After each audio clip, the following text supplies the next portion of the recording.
Crime story, खूनी lift जो एक बार गई वापस नहीं आई। आज हम आपको एक ऐसी कहानी सुनाने जा रहे हैं जिसे सुनकर आपके रोंगटे खड़े हो जाएंगे। ये कहानी है मुंबई की एक पुरानी इमारत की, जहां से लोग लिफ्ट में चढ़कर गायब हो जाते थे, कोई वापस नहीं आता। पुलिस ने जब इस रहस्य की जांच की तो ऐसा सच सामने आया जो दिमाग घुमा देने वाला था। मुंबई की रेडवुड अपार्टमेंट एक पुरानी और आलीशान बिल्डिंग थी जिसमें कई रईस लोग रहते थे।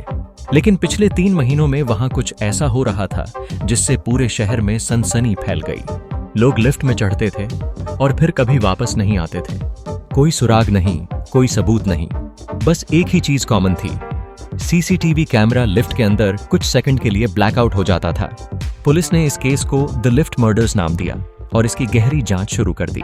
पुलिस की जांच और पहला बड़ा सुराग 305 पार्लियामेंट। इंस्पेक्टर अरविंद, जो इस केस की जांच कर रहे थे, ने लिफ्ट में जाने का फैसला किया। जैसे ही उन्होंने लिफ्ट का दरवाजा बंद किया, लाइट्स झपकने लगीं और कुछ सेकंड के लिए लिफ्ट नीचे जाने की बजाय ऊपर जाने लगी। जब लिफ्ट नीचे पहुंची तो अरविंद सुरक्षित थे, लेकिन तब तक 5 और लोग गायब हो चुके थे। पुलिस ने आखिरकार कुछ सुराग इकट्ठे किए। सभी गायब हुए लोग अमीर और प्रभावशाली थे। उनकी गाड़ियां बिल्डिंग के बाहर खड़ी मिलती थीं, लेकिन वो खुद गायब थे। गायब होने से पहले सभी लोगों ने किसी अनजान नंबर से कॉल रिसीव किया था।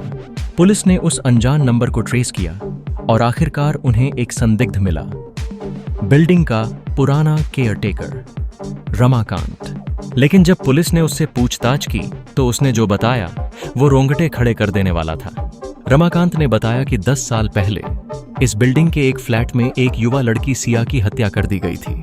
उसके माता पिता बेहद अमीर थे, लेकिन उन्होंने अपनी बेटी की मौत को एक एक्सीडेंट बताकर पुलिस को गुमराह कर दिया।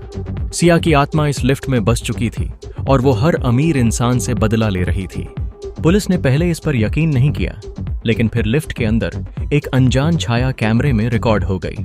इंस्पेक्टर अरविंद और उनकी टीम ने लिफ्ट के मैकेनिज्म को ध्यान से जांचा और पाया कि यह सिर्फ एक भूतिया कहानी नहीं, बल्कि एक सोची समझी साजिश थी। असल में सिया के माता पिता की कंपनी अवैध कारोबार में लिप्त थी। उन्होंने कई लोगों को नुकसान पहुंचाया था और अब उनके दुश्मनों ने उनके करीबियों को मारने की साजिश रची थी।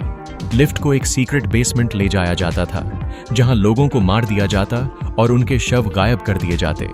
आखिरकार पुलिस ने रमाकांत और कई अन्य अपराधियों को गिरफ्तार कर लिया। लेकिन लिफ्ट के रहस्य का अंत नहीं हुआ, क्योंकि कई लोगों का मानना था कि सिया की आत्मा अभी भी वहीं है। निष्कर्ष, ये कहानी थी खूनी लिफ्ट की, एक ऐसा केस जिसने सबको हैरान कर दिया। क्या आप इस लिफ्ट में सफर करना चाहेंगे? हमें कमेंट में बताएं और ऐसी ही रहस्यमयी कहानियों के लिए हमारे चैनल को सब्सक्राइब करें।